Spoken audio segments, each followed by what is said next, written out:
নমস্কার সবাইকে। আমাদের ত্রিপুরাতে এখন নেশা বিরোধী অভিযান চলছে এবং আমাদের সিধাই পিএস এটা শক্ত পদক্ষেপ নেওয়ার জন্য অনেকদিন ধরেই চেষ্টা করছে এবং মাঝে আমরা সফলতা পাচ্ছি। আজকে 22 তারিখ ভোর রাত্রে আমরা একটা ইনফরমেশন পাই এবং একটা বিরাট সফলতাও পাই।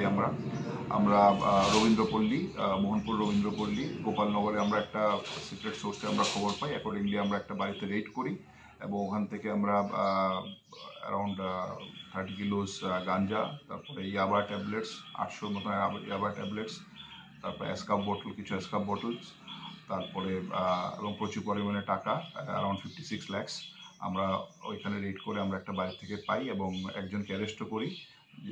ওনার নাম অমৃত পাল, যাকে আমরা অ্যারেস্ট করি এবং একটা ওই কেস রিলেটেড আমরা একটা গাড়ি সিজ করি, ওমনি ভ্যান।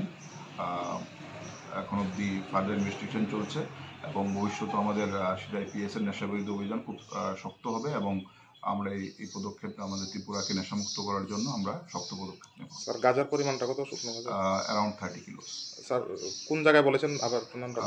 রবীন্দ্রপল্লী, গোপালনগর রবীন্দ্রপল্লী। হ্যাঁ।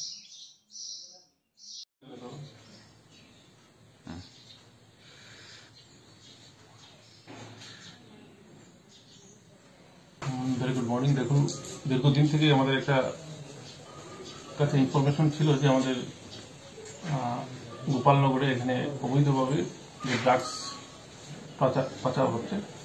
তো অ্যাকর্ডিংলি আমরা অনেকদিন থেকেই এটা চেষ্টা চালিয়ে যাচ্ছি এবং গতকাল রাত্রেবেলা ভোর রাত্রের দিকে আমাদের কাছে একটা ইনফরমেশন আসে যে আমাদের সিধাই থানাধীন যে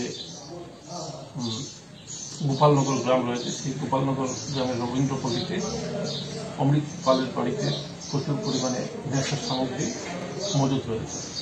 তো accordingly on the basis of that information under the leadership of the দ্বিতীয় মোহনপুর